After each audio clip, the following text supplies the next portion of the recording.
Hi అండి, అందరూ సేఫా? బాగున్నారా? ఎందుకంటే అంతా ఎక్కడ చూసినా యుద్ధాలు జరుగుతున్నాయి కదా.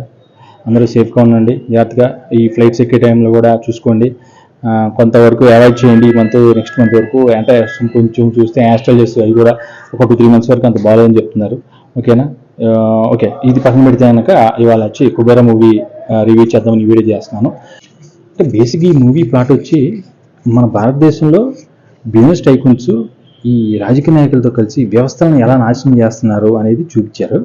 అంటే దీంట్లో స్టార్టింగ్ వచ్చేటికి ఆయిల్ రిసోర్సెస్ పడతాయి. ఆయిల్ రిసోర్సెస్ ఫైండ్ అవుట్ చేస్తారు ఈ గవర్నమెంట్. ఇప్పుడు దాన్ని గవర్నమెంట్కి అందకుండా ఒక బిజినెస్ టైకూను తనకి ఎట్లయినా దక్కించుకోవాలని ఆ పెట్రోల్ గన్లన్నీ ఈ రాజకీయ నాయకులతో కుమ్మక్కయ్యి రాజకీయ నాయకులు 1,00,000 కోట్లు లంచం అడగటం, వీళ్ళు ఆ 1,00,000 కోట్లు ఎలాగ ఇవ్వడం అనేది వాళ్ళని బిచ్చగాళ్ళని ఉపయోగించుకోవడం, తర్వాత వాళ్ళని నీచంగా చూడటం, వాళ్ళని చంపేయటం.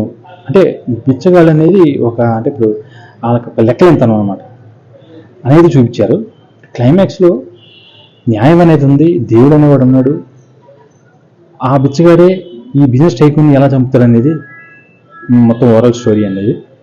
ఓకే, మూవీ బాగుంది, గుడ్, సూపర్ అని చెప్పను కానీ బాగుంది. కొద్దిగా డ్రాగ్ అనిపించింది మూవీ, లాగ్ ఎక్కువ ఉంది అనిపించింది. ఒక 15-20 minutes ట్రిమ్ చేయొచ్చు మూవీలో.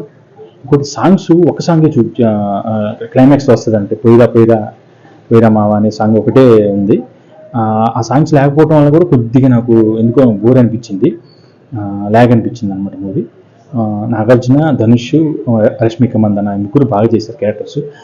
ధనుష్ వచ్చేవాడికి తన క్యారెక్టర్ చాలా బాగా చేశాడండి. యాజ్ ఎ బెగ్గర్ కింద తనకి నేషనల్ అవార్డు కూడా గ్యారంటీ వస్తుంది అనిపిస్తుంది నాకు.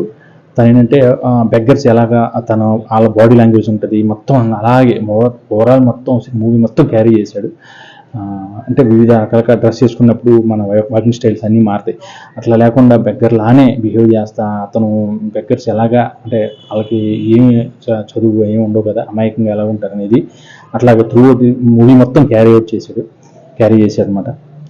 చాలా బాగా చేశారు, అందరూ బాగా చేశారండి. Movie is good. Near by theatres ఉంటే మీరు చూసిరండి. ఓకే, మీరు కామెంట్ చేయండి మీకు ఎలా ఉందో మూవీ. ఓకే, యా, ఇది శేఖర్ కమ్ల మూవీ, మీకు అందరికి తెలిసిందే. ఆఫ్టర్ 3 years గ్యాప్ తర్వాత లవ్ స్టోరీ మూవీ తర్వాత ఈ మూవీ చేయడం జరిగింది. తనకు ఒక కొత్త జర్నీ కూడా చెప్పొచ్చు. ఇది అంతకుముందు ఇప్పుడు లవ్ స్టోరీ చేసేవాడు కదా, ఇది ఇప్పుడు ఈ ప్లాట్ అనేది కొత్తది అనుకోవాలి. చాలా ఛాలెంజింగ్గా తీసుకున్నాడు, బాగా చేశాడు అంత మూవీ. యా, ఓవరాల్గా ఇది నా రివ్యూ. మూవీ వచ్చి 3.25 అని చెప్పచ్చు బేసిక్గా 5కి. ఓకే, ఓకే, యా, అంటే ఇప్పట్లో ఉన్న మూవీలో చూసుకుంటే this is the best movie. Yeah, okay, ఇట్లు మీ రాజాబాబు. నా ఛానల్ని ఆదరించండి, లైక్ చేయండి, షేర్ చేయండి. ఇట్లు మీ రాజాబాబు.